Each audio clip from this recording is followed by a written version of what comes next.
All right. Well, good afternoon, everyone. My name is Ben Harmon. I'm with Arbor Financial Credit Union today, and my co-host Caitlin Flowers. We head up the education team. This is the sixth edition of our webinar series, our 15-minute webinar series.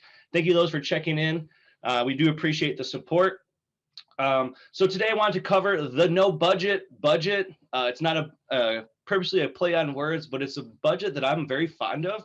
I feel like it really complements some of the digital technologies that exist currently so that it makes our lives easier. So instead of spending more time on our finances, we get better at our finances and budgeting, but we actually spend less time, which essentially means more time for you, right? Who doesn't like that? So as always, I like to start with a inspirational quote. Money is only a tool.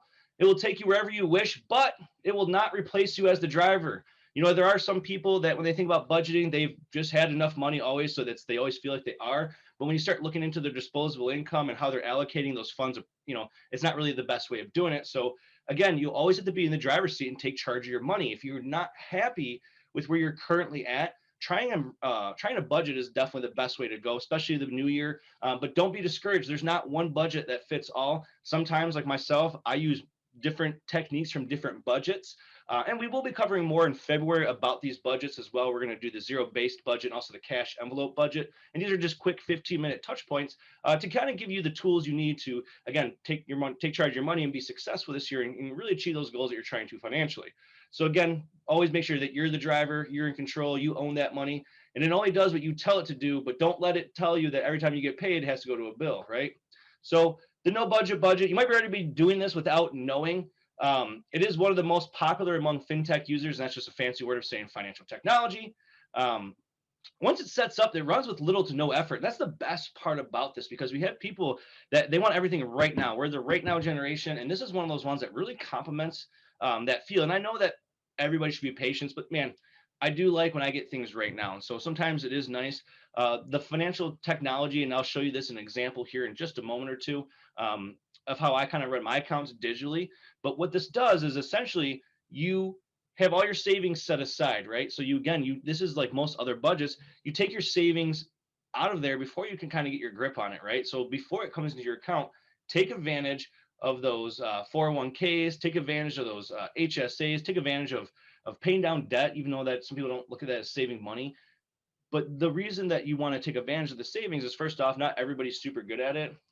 We can look at debt standards and the national average of debt that people carry. And generally, if you carry debt, it's because you're not so good at savings, or maybe you had an unfortunate life experience that just kind of dealt you that hand. But either way, we can still get out of it, right? And so when we think about the not having to spend time on doing it, it's really because it works for you, right? So you get your money taken out of your checking account.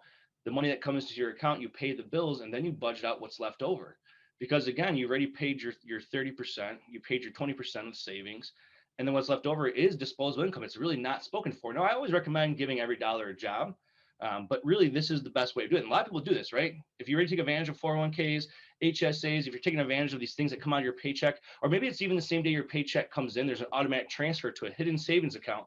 If you didn't know you could do that, you can. At any financial institution, you can hide your savings account so you don't see it.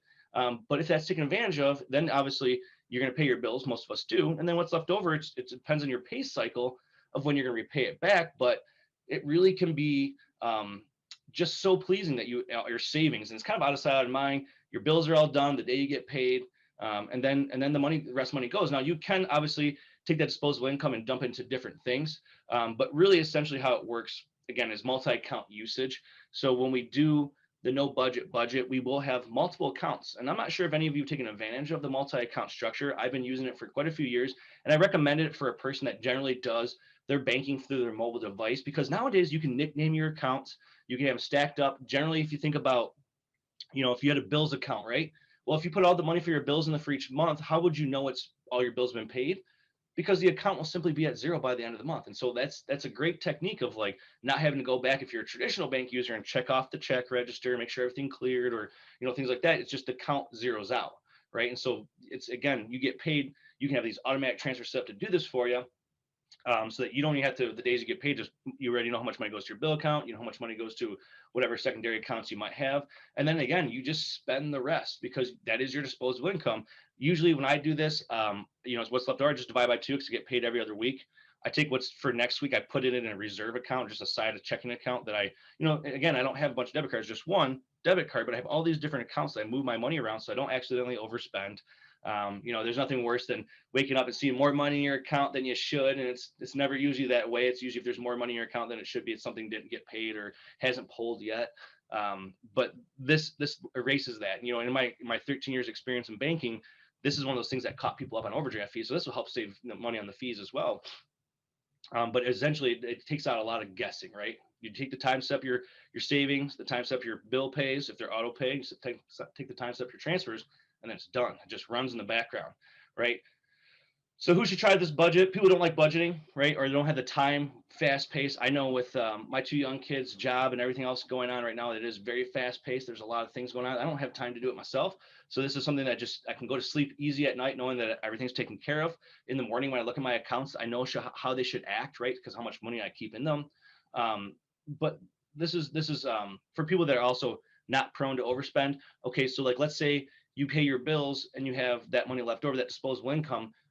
Do you blow through that before your next pay period? I mean, is your spend account refunded before you get paid again, or do you reach for that credit card? Because if you're seeing reaching that for that credit card, I'm not talking about unexpected expenses. I'm talking about things on there like, ooh, like I don't know how much money I have in my account, so I kept on grabbing my credit card. And I've done this too. It's like I know I have money in my account, but I did a lot of spending this day, so I start using my credit card and I forget about it. Right. And that does happen. It happens to, the best of us. But, if you're prone or it happens often where it's not just like an outlier, definitely keep track of that, because that's one thing you want to do, because it does, when you do that, you forget about expenses, right? So you forget that I forgot I went did that with my friends, or I went and did that. Again, the credit card is for those unexpected emergency expenses when you're doing this budget, and are really in the best things in life, unless you're cleaning up on rewards. But do look for that overspending or that extending. Don't let your saving goals slip, right? So if you have your forced savings set up, or it's like automatically withdrawing into these accounts that it does it for you, it's really hard it's not hard to change it, but it takes a step, right? And that's usually a step that most people don't want to do because they realize it's their savings goal. So just don't let your savings goal slip. And don't allow for emergency funds to disappear, right? So if you're spending your disposable income and you're not reaching for that credit card, but you're dipping into, let's say, an emergency fund that you might have, or a rainy day fund that's for those unexpected expenses you'd pay in cash, don't dip into that either, right? We want to ball into that. So again, it's about managing your accounts digitally, nicknaming your accounts, have multiple account structure. And this is kind of how I work mine. So you can nickname any way you want. Just be advised, and we always get a laugh. Like I said, I've been in banking for 13 years. We have seen nicknamed accounts. When you do stroll into your financial institution, they do also see your nicknamed account. So just make sure that you're okay with people seeing that. Some people, once they find out that we can see it, they just turn red in the face, and we'll leave it right at that and let the mind kind of do the rest. But we've definitely seen it. So do nickname your account so that you can manage them. So when you pull it up, you're not just looking at the last 4 digits of a number, because the money at first is going to seem like you're doing a new process, but if it's all labeled out, right? So generally on the days I get paid, I put my money in my bills account, automatically transfers out, and then my bills are set on auto pay. At least most of them. There's ones that are not the same price every month that I have to pay manually, but like my mortgage, my car notes, my autos insurance, all those ones that are just not changing price that often, gets paid out of there, and it's set automatically. Then I give myself my disposable income for that week. Essentially, even though I got paid, I pay myself my income. I sometimes, let's just say we use $100, right? So I give myself $100 in my free money account. Now, again, when you think about this extra account structure, it's only one debit card. All your spending comes out of that free money account, and this prevents fraud. This prevents loss of money, right? So if I drop my debit card from my free money account, my bills are not going to be messed. Where my direct deposit comes in is not going to be messed up, right? And so the most that they can get is what I give myself disposable income, like I said, $100. So if I drop my debit card, the most a fraudster can ever get is $100, right? It doesn't automatically pull out other accounts. We don't have to have overdraft protection so much nowadays, because if you forgot you don't have money in your account, you can literally pull up your phone.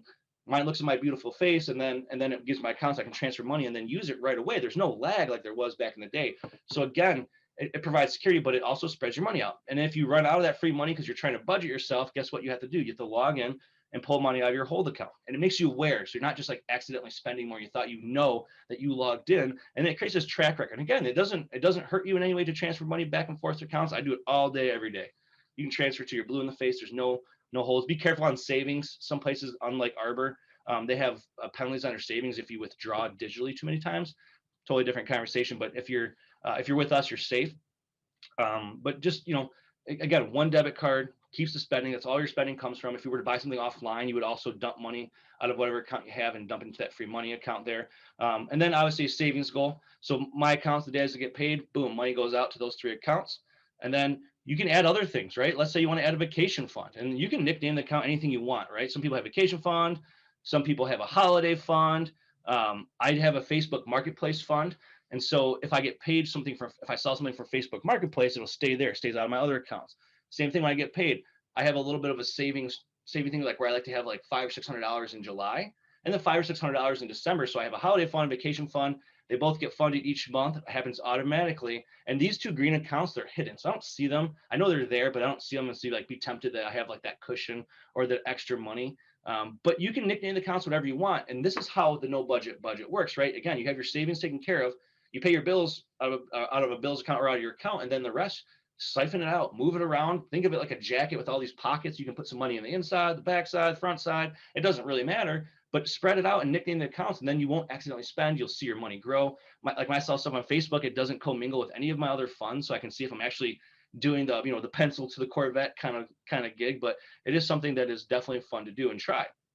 So today we went over the no budget, kind of just defines that it happens like automatically and takes some time to set up, but once it sets up, it runs on itself. And then I kind of showed you how it can run like from a visual, right? So if most people, they look at their account, like you'll know how much money, you'll learn how much money is in your bills account at a certain point. The same thing with your savings, same thing with your other accounts. Like you'll know if something's weird because you're just used to seeing those balances. So with that being said, that's all I have to cover today on the no budget. I definitely want to thank you again for stopping by. It's always a pleasure to work with you. Please check back soon as we'll have more offerings from February that you might be interested in.